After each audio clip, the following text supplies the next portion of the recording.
Bonjour mesdames, mesdemoiselles et messieurs, aujourd'hui nous allons étudier la 8e règle de René Descartes. Si dans la série des questions, il s'en présente une que notre esprit ne peut comprendre parfaitement, il faut s'arrêter là, ne pas examiner ce qui suit, mais s'épargner un travail superflu. Les 3 règles précédentes tracent l'ordre et l'expliquent. Celle-ci montre quand il est nécessaire, quand seulement il est utile. Car ce qui constitue un degré entier dans l'échelle qui conduit du relatif à l'absolu, et réciproquement, doit être examiné avant de passer outre. Il y a la nécessité. Mais si, ce qui arrive souvent, beaucoup de choses se rapportent au même degré, il est toujours utile de les parcourir par ordre. Cependant l'observation du principe n'est pas ici si rigoureuse, et souvent sans connaître à fond toutes ces choses, seulement un petit nombre, ou même une seule d'elles, on pourra passer outre. Cette règle suit nécessairement des raisons qui appuient la seconde. Cependant il ne faut pas croire qu'elle ne contienne rien de nouveau pour faire avancer la science, quoiqu'elle paroisse seulement nous détourner de l'étude de certaines choses, ni qu'elle n'expose aucune vérité, parce qu'elle paroisse n'apprendre aux étudiants qu'à ne pas perdre leur temps, par le même motif à peu près que la seconde. Mais ceux qui connaissent parfaitement les 7 règles précédentes, peuvent apprendre dans celle-ci comment en chaque science, il leur est possible d'arriver au point de n'avoir plus rien à désirer. Celui, en effet, qui, dans la solution d'une difficulté, aura suivi exactement les premières règles, averti par celle-ci de s'arrêter quelque part, connaîtra qu'il n'est aucun moyen pour lui d'arriver à ce qu'il cherche, et cela non par la faute de son esprit, mais à cause de la nature de la difficulté ou de la condition humaine. Or, cette connaissance n'est pas une moindre science, que celle qui nous éclaire sur la nature même des choses, et certes ce ne saura pas faire preuve d'un bon esprit, que de pousser au-delà sa curiosité. Éclaircissons tout ceci par un ou 2 exemples. Si un homme qui ne connaît que les mathématiques cherche la ligne appelée en dioptrique anaclastique, dans laquelle les rayons parallèles se réfractent, de manière qu'après la réfraction ils se coupent tous en un point, il s'apercevra facilement, d'après la 5e et 6e règle, que la détermination de cette ligne dépend du rapport des angles de réfraction aux angles d'incidence. Mais comme il ne pourra faire cette recherche, qui n'est pas du ressort des mathématiques, mais de la physique, il devra s'arrêter là où il ne lui servira de rien de demander la solution de cette difficulté aux philosophes et à l'expérience. Il péchera contre la règle 3e. En outre, la proposition est composée et relative, or, ce n'est que dans les choses simples et absolues, qu'on peut s'en fier à l'expérience, ce que nous démontrerons en son lieu. En vain encore supposera-t-il entre ces divers angles, un rapport qu'il soupçonnerait être le véritable, ce ne sera pas là chercher l'anaclastique, mais seulement une ligne qui puisse rendre compte de sa supposition. Mais si un homme sachant autre chose que des mathématiques, désireux de connaître, d'après la règle première, la vérité sur tout ce qui se présente à lui, vient à rencontrer la même difficulté, il ira plus loin, et trouvera que le rapport entre les angles d'incidence, et les angles de réfraction dépend de leur changement, à cause de la variété des milieux, que ce changement à son tour dépend du milieu, parce que le rayon pénètre dans la totalité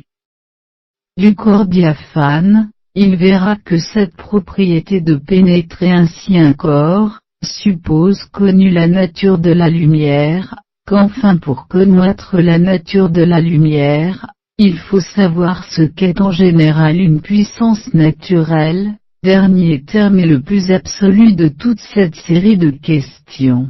Après avoir vu toutes ces propositions clairement à l'aide de l'intuition, il repassera les mêmes degrés d'après la règle 5e, et si au second degré il ne peut connaître du premier coup la nature de la lumière, il énumérera, par la règle 7e, toutes les autres puissances naturelles, afin que, de la connaissance d'une d'elles, il puisse au moins déduire par analogie, la connaissance de ce qu'il ignore. Cela fait, il cherchera comment le rayon traverse un tout diaphane, et poursuivant ainsi la suite des propositions, il arrivera enfin à l'anaclastique même, que beaucoup de philosophes, il est vrai, ont jusqu'ici cherché en vain, mais qui, selon nous, ne doit offrir aucune difficulté à celui qui saura se servir de notre méthode. Mais donnons l'exemple le plus noble de tous. Qu'un homme se propose pour question d'examiner toutes les vérités à la connaissance desquelles l'esprit humain peut suffire, questions que, selon moi, doivent se faire, une fois au moins en leur vie. Ceux qui veulent sérieusement arriver à la sagesse, il trouvera, à l'aide des règles que j'ai données, que la première chose à connaître, c'est l'intelligence, puisque c'est d'elle que dépend la connaissance de toutes les autres choses. Et non réciproquement. Puis, examinant ce qui suit immédiatement la connaissance de l'intelligence pure, il passera en revue tous les autres moyens de connaître que nous possédons, non compris l'intelligence, il trouvera qu'il n'y en a que deux, l'imagination et les sens. Il donnera donc tous ses soins à examiner et à distinguer ces trois moyens de connaître, et voyant qu'à proprement parler, la vérité et l'erreur, ne peuvent être que dans l'intelligence toute seule, et que les deux autres modes de connaître n'en sont que les occasions, il évitera avec soin tout ce qui peut l'égarer, et comptera toutes les voies qui sont ouvertes à l'homme pour arriver à la vérité, afin de suivre la bonne. Or, elles ne sont pas tellement nombreuses, qu'il ne les trouve facilement toutes après une énumération suffisante. Et ce qui paraîtra étonnant et incroyable à ceux qui n'en ont pas fait l'expérience, sitôt qu'il aura distingué les connaissances qui remplissent ou ornent la mémoire d'avec celles qui font le vrai savant, distinction qu'il fera aisément, il verra que s'il ignore quelque chose, ce n'est ni faute d'esprit ni de capacité, et qui n'est pas une chose dont un autre possède la connaissance qu'il ne soit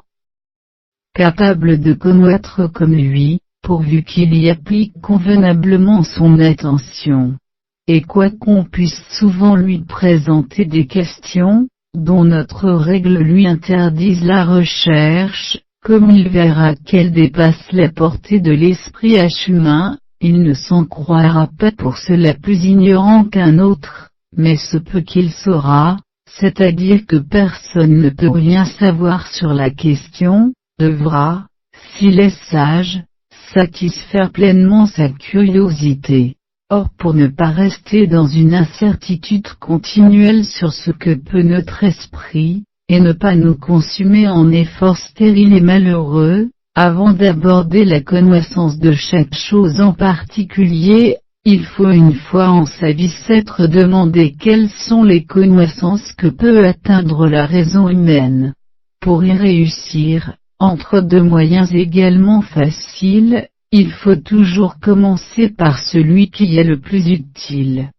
Cette méthode imite celle des professions et accent aigu canique, qui n'ont pas besoin du secours des autres, mais qui donnent elles-mêmes les moyens de construire les instruments qui leur sont nécessaires. Qu'un homme, par exemple, veuille exercer le métier de forgeron, s'il est privé de tous les outils nécessaires, il sera forcé de se servir d'une pierre dure, ou d'une masse grossière de fer, au lieu d'enclume, de prendre un caillou pour marteau, de disposer 2 morceaux de bois en forme de pince, et de se faire ainsi les instruments qui lui sont indispensables. Cela fait, il ne commencera pas par forger, pour l'usage des autres, des épées et des casques, ni rien de ce qu'on fait avec le fer. Avant tout il se forgera des marteaux, une enclume, des pinces, et tout ce dont il a besoin.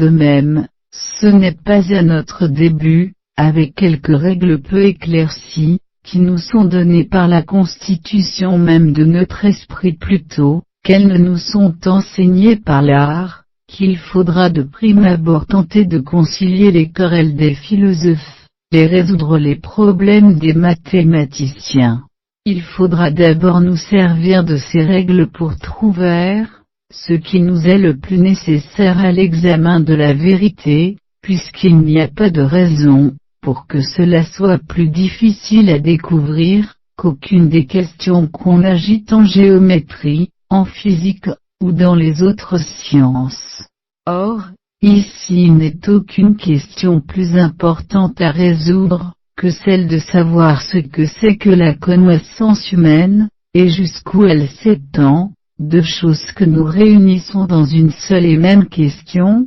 qu'il faut traiter avant tout d'après les règles données plus haut. C'est là une question qu'il faut examiner une fois en sa vie, quand on aime tant soit peu la vérité, parce que cette recherche contient toute la méthode, et comme les vrais instruments de la science. Rien ne me semble plus absurde que de discuter audacieusement, sur les mystères de la nature, sur l'influence des astres, sur les secrets de l'avenir, sans avoir une seule fois cherché, si l'esprit humain peut atteindre jusque-là. Et il ne doit pas nous sembler difficile et pénible de fixer ainsi les limites de notre esprit dont nous avons conscience, quand nous ne balançons pas de porter un jugement sur des choses qui sont hors de nous, et qui nous sont complètement étrangères. Ce n'est pas non plus un travail immense, que de chercher à embrasser par la pensée les objets que renferme ce monde, pour reconnaître comment chacun d'eux peut être saisi par notre esprit. En effet, il n'y a rien de si multiple, et de si épars qui ne puisse être renfermé dans de certaines bornes, et ramené sous un certain nombre de chefs, au moyen de l'énumération dont nous avons parlé. Pour en faire l'expérience, dans la question posée plus haut, nous diviserons en 2 parties tout ce qui s'y rapporte. Elle est relative, en effet, ou à nous, qui sommes capables de connaître, ou aux choses, qui peuvent être connues. Ces 2 points seront traités séparément. Et d'abord nous remarquerons, qu'en nous l'intelligence seule est capable de connaître, mais qu'elle peut être ou empêchée ou aidée par 3 autres facultés, c'est à savoir, l'imagination, les sens, et la mémoire. Il faut donc voir successivement en quoi ces facultés peuvent nous nuire pour l'éviter, ou nous servir pour en profiter. Ce premier point sera complètement traité par une énumération suffisante, ainsi que la règle suivante le fera voir. Il faut ensuite passer aux objets eux-mêmes, et ne les considérer qu'en tant que notre intelligence peut les atteindre. Sous ce rapport, nous les divisons en choses simples, et complexes ou composées. Les simples ne peuvent être que spirituels ou corporels, ou spirituels et corporels tout à la fois. Les composés sont de 2 sortes. L'esprit trouve les unes avant qu'ils puissent en rien dire de positif, il fait les autres lui-même, opération qui sera exposée plus au long dans la règle 12e, où l'on montrera que l'erreur ne peut se trouver que dans les choses que l'intelligence a composées. Aussi distinguons nous-mêmes ces dernières en 2 espèces, celles qui se déduisant des choses les plus simples, qui sont connues par elles-mêmes, nous leur consacrerons le livre suivant, et celles qui en présupposent d'autres, que l'expérience nous apprend, être essentiellement composé, le livre troisième leur sera entièrement consacré. Or dans tout ce traité nous tâcherons de suivre avec exactitude, et d'aplanir les voies qui peuvent en conduire l'homme à la découverte de la vérité, en sorte que l'esprit le plus médiocre, pourvu qu'il soit pénétré profondément de cette méthode, verra que la vérité ne lui est pas plus interdite qu'à tout autre, et que, s'il ignore quelque chose, ce n'est faute ni d'esprit ni de capacité. Mais toutes les fois qu'il voudra connaître une chose quelconque, ou il la trouvera tout d'un coup, ou bien il verra que sa connaissance dépend d'une expérience qu'il n'est pas en son pouvoir de faire, et alors il n'accusera pas son esprit de ce qu'il est forcé de s'arrêter si tôt, ou enfin il reconnaîtra que la chose cherchée surpasse les efforts de l'esprit humain. Ainsi il ne s'en croira pas plus ignorant, parce qu'être arrivé à ce résultat est déjà une science qui en vaut une autre. Je vous en remercie.